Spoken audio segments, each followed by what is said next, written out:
اندھیروں سے نکل کر روشنی میں آ گئی دنیا، بجھے چہروں سے زنگ اترا، سدے چہروں سے نور آیا، حضور آیا تو انسانوں کو جینے کا شعور آیا۔ میرے انتہائی واجب الاحترام قابل صدر احترام بزرگوں،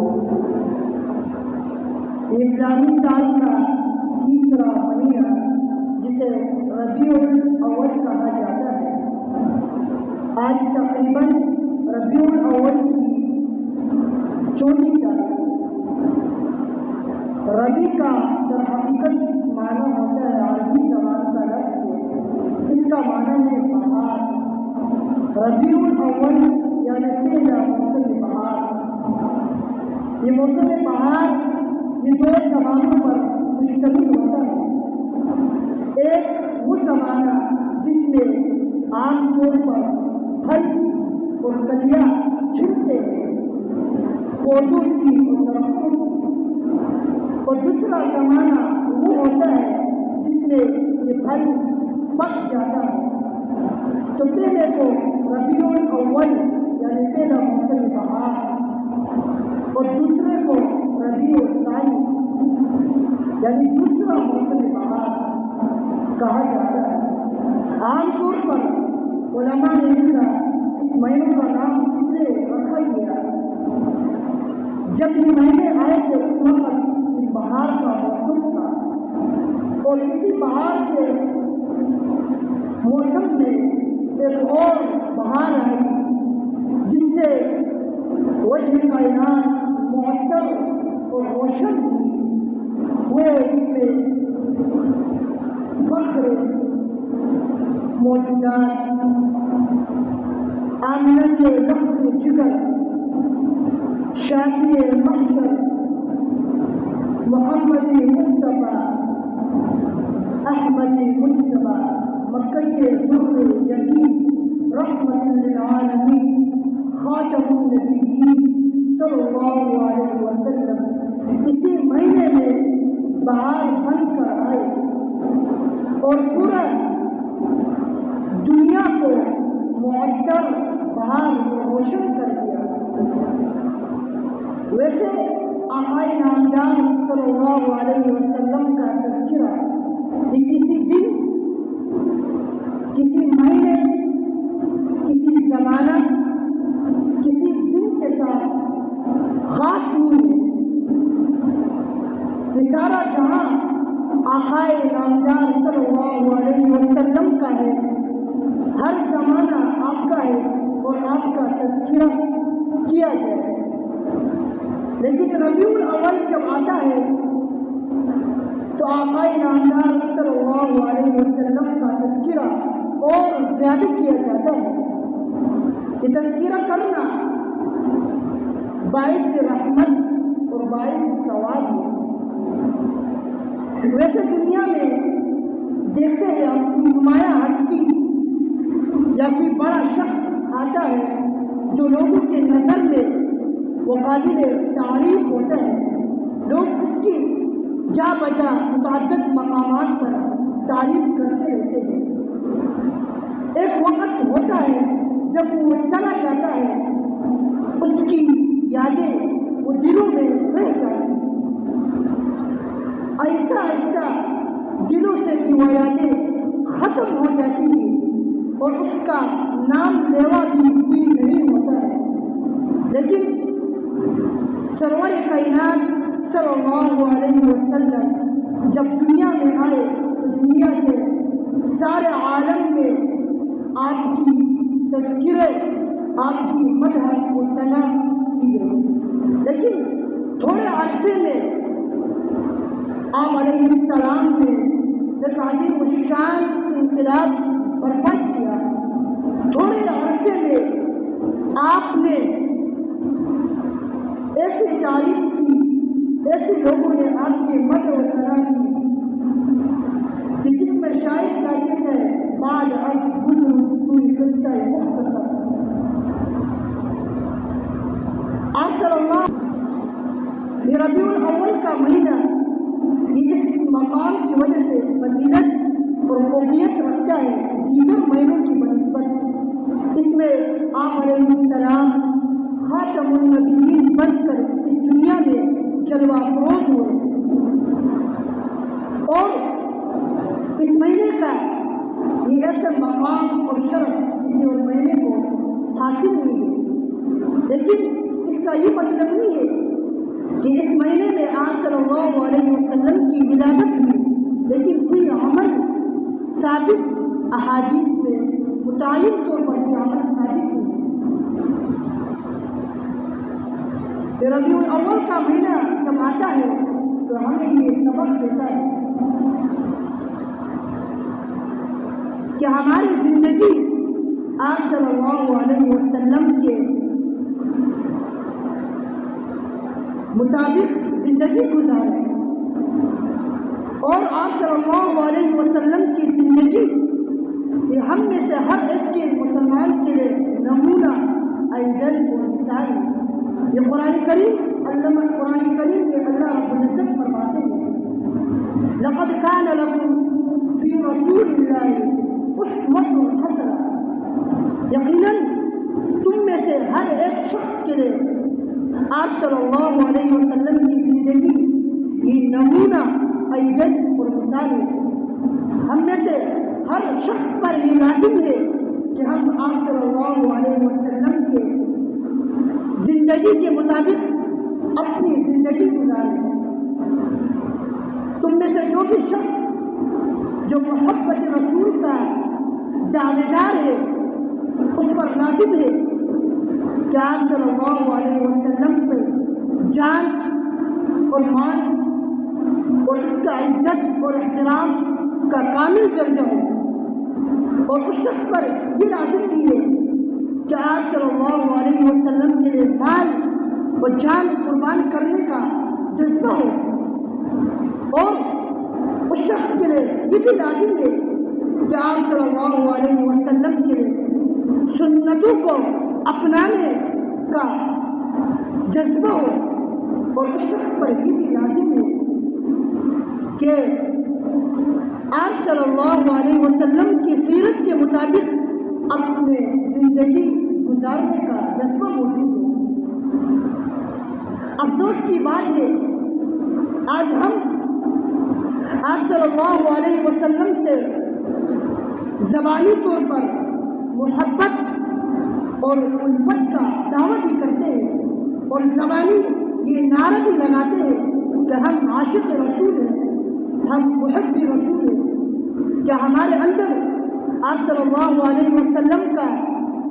سیرت اپنانے کا جذبہ موجود ہے؟ کیا ہمارے اندر آپ صلی اللہ علیہ وسلم کے سنتوں کو اپنانے کا جذبہ موجود ہے؟ کیا ہم آج اپنا محاسبہ کریں کہ ربیع الاول جب آتا ہے یہ پیغام دیتا ہے کہ آپ صلی اللہ علیہ وسلم نے پوری زندگی میں ہر ایک سنت پر عمل کیا تھا اور ہم بھی ہر ایک سنت پر عمل کریں۔ آج ہم ان سنتوں کو اپنے گندی نالیوں میں بہاتے ہیں، پھر ہم زبانی یہ نعرہ بھی لگاتے ہیں ہم عاشق رسول ہیں۔ عاشق عشق کا حقیقی تقاضا یہ ہوتا ہے کہ اپنے محبوب کا کامل درجے کا اطاعت ہو اور اس کا ذرہ برابر بھی کسی بات سے اعراض نہ کرے، اور آپ صلی اللہ علیہ وسلم کا بھی عشق کا حقیقی تقاضا یہ ہے، دنیا سے بڑھ کر بھی آپ صلی اللہ علیہ وسلم کے ساتھ عشق اور محبت کا تقاضا ہو۔ خدا کے بعد جس شخص کے بعد سب سے زیادہ محبت اور عشق کا تقاضا ہے وہ ہے جناب رسول کریم صلی اللہ علیہ وسلم۔ یہ عشق اور محب رسول کا معیار یہ صحابہ کرام رضوان اللہ علیہم اجمعین ہے، وہ عمل معتبر ہوگا جو سنت رسول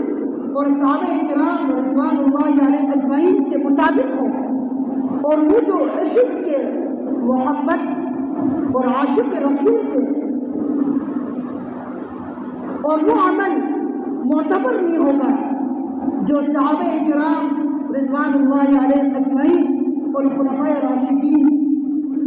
کے مطابق نہ ہو۔ اسے عاشق رسول اپنانا، اسے دین قرار دینا یہ بالکل درست نہیں ہے۔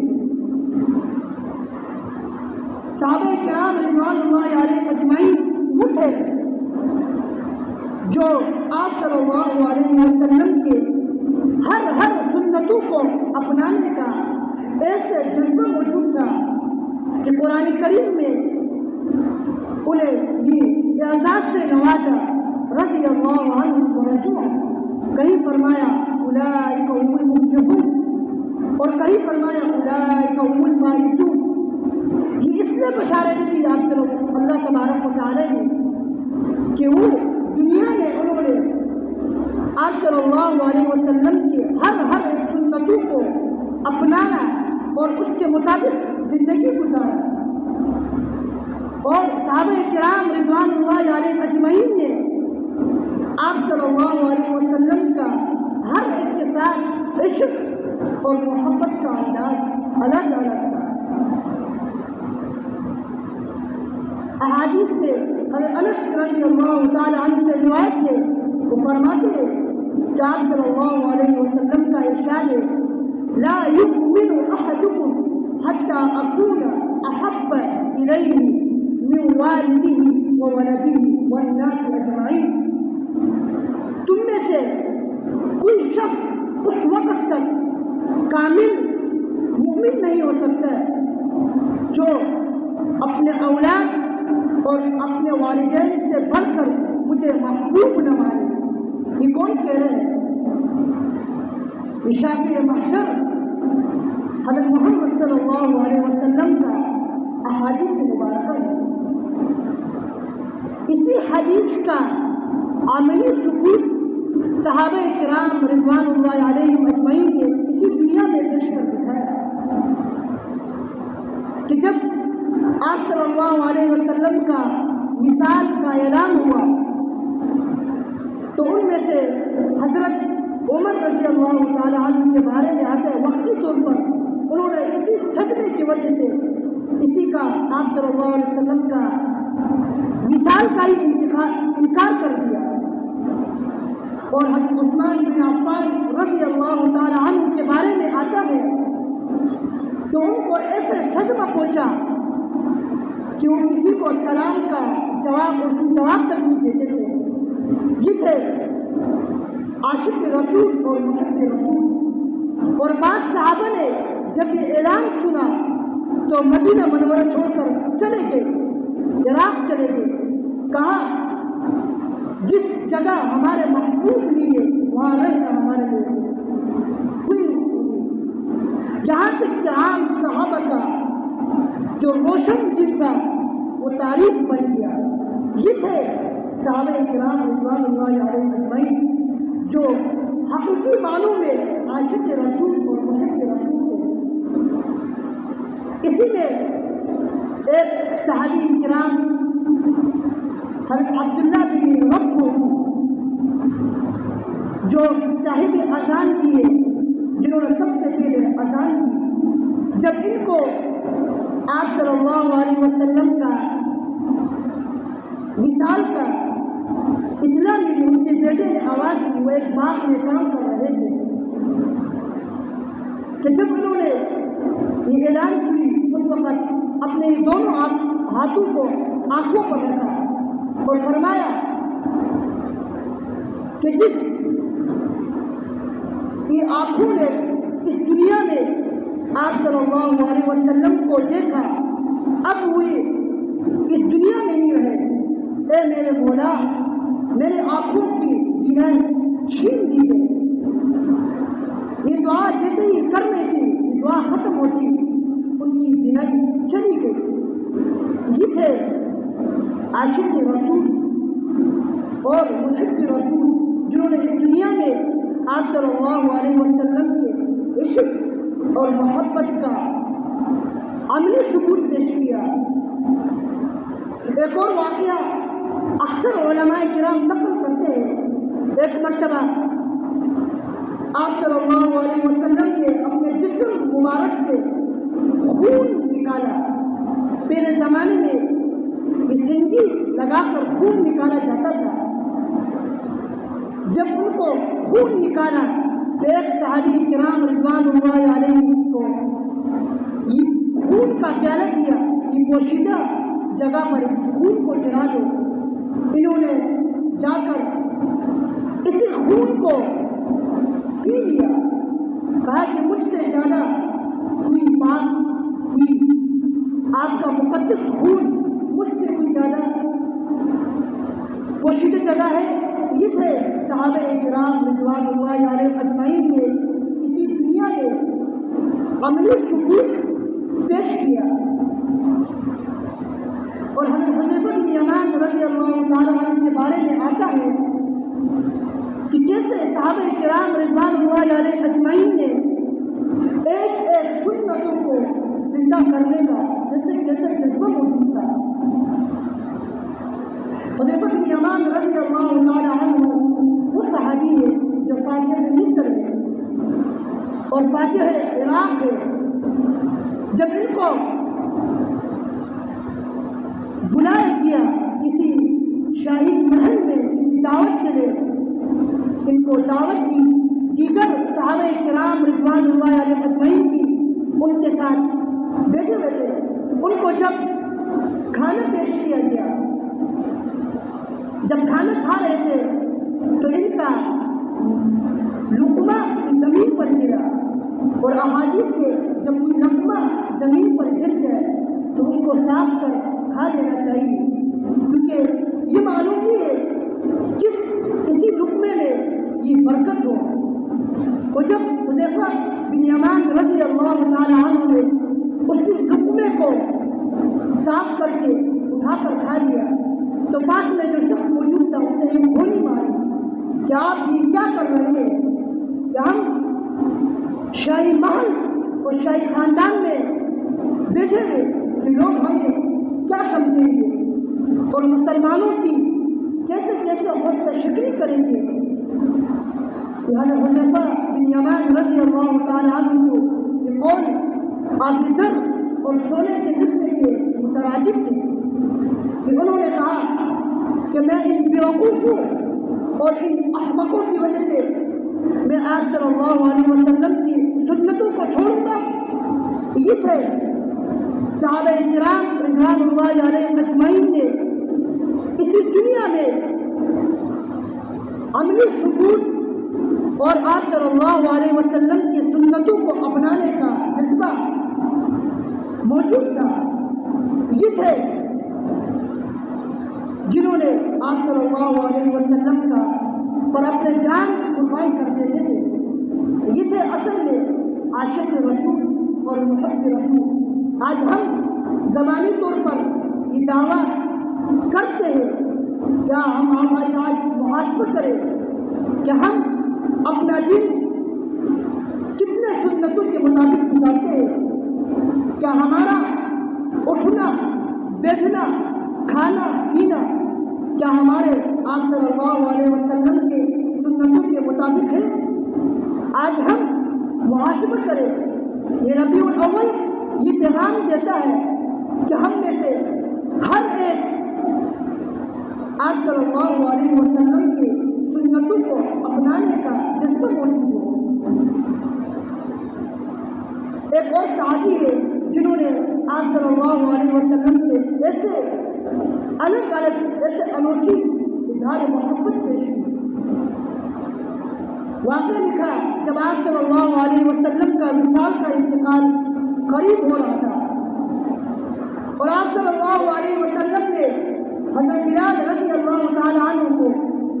یہ حکم جاری فرمایا کہ مدینہ میں جا کر یہ اعلان کر دو کہ جس شخص کا مجھ پر حق ہے وہ آج مسجد نبوی میں آ کر مجھ سے اپنا حق لے لے۔ حضرت بلال رضی اللہ تعالی عنہ نے مسجد نبوی میں جا کر اعلان کر دیا۔ سب لوگ جمع ہوتے تھے، یہاں تک کہ لوگوں کے آنکھوں میں آنسو جاری ہے اور ان کو یہ معلوم ہو گیا کہ آپ صلی اللہ علیہ وسلم کا وصال کا وقت قریب ہونے والا ہے۔ اور جب سب لوگ مسجد نبوی میں آ کر جمع ہو گئے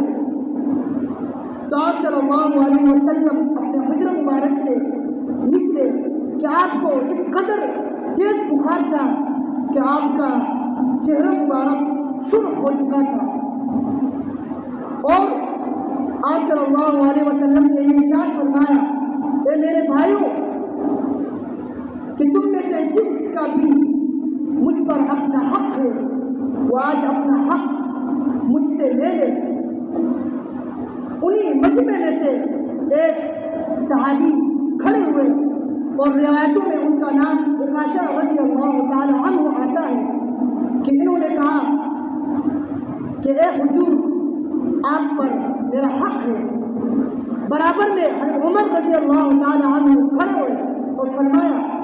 کہ آپ حضور صلی اللہ علیہ وسلم سے اپنا حق لیتے ہو، کیا تم مجھ سے اپنا حق لے لو؟ اور کہا کہ میرا حق یہ ہے کہ جب آپ غزوہ احد میں جا رہے تھے آپ کا کوڑا مبارک میرے بدن پر لگا تھا۔ اور حضرت عمر رضی اللہ تعالیٰ نے ارشاد فرمایا کہ یہ بدلہ آپ مجھ سے لے لو، آپ صلی اللہ علیہ وسلم سے یہ بدلہ مت لو۔ آپ صلی اللہ علیہ وسلم نے ارشاد فرمایا کہ اے عمر، ان کو بدلہ لینے دو، میں کس منہ میں اللہ تبارک و تعالیٰ کے دربار میں حاضر ہوں گا۔ اور آپ صلی اللہ علیہ وسلم نے کوڑا منگوایا اور حضرت عکاشہ رضی اللہ تعالیٰ نے ارشاد فرمایا مجھے کوڑا مارو، اور انہوں نے فرمایا کہ اے حضور، میرے پیٹھ پر آپ کا کوڑا لگا تھا، میرا کوڑا آپ کا کوڑا میرے پیٹھ پر لگا تھا۔ آپ صلی اللہ علیہ وسلم نے اپنا کرتا مبارک اٹھا لیا اور فرمایا کہ کوڑا میرے پیٹھ پر مارو۔ اور اس وقت صحابہ رضوان اللہ علیہ اجمعین یہ منظر دیکھ رہے تھے اور ان کے یہ آنکھوں سے آنسو جاری تھے کہ اس وقت جب حضرت عکاشہ رضی اللہ تعالیٰ عنہ نے وہ کوڑا مبارک چھوڑا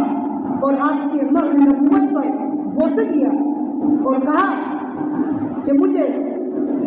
کیا مجال ہے فدا کا ابی و امی، میرے ماں باپ آپ پر قربان ہو کہ میں نے آپ کے مہر نبوت کو بوسہ دے کر اس جنت کو حاصل کر رہا تھا۔ آپ صلی اللہ علیہ وسلم مسکرائے اور فرمایا کہ آپ پر جنت واجب ہے۔ یہ تھے صحابہ کرام رضوان اللہ علیہ اجمعین جن کا اٹھنا بیٹھنا اور ان کا ہر زندگی کے مطابق آپ صلی اللہ علیہ وسلم کی سیرت کے مطابق زندگی گزارتے تھے۔ آج ہم یہاں سے اٹھ کر یہ عہد اور یہ عزم اور ارادہ کریں کہ ہم کوئی بھی سنت کو، ہر ایک سنت کو اپنانے کی کوشش کریں گے۔ اللہ تبارک و تعالیٰ بلکہ سارے عالم کو اس پر عمل کرنے کی توفیق دے۔ وآخر دعوانا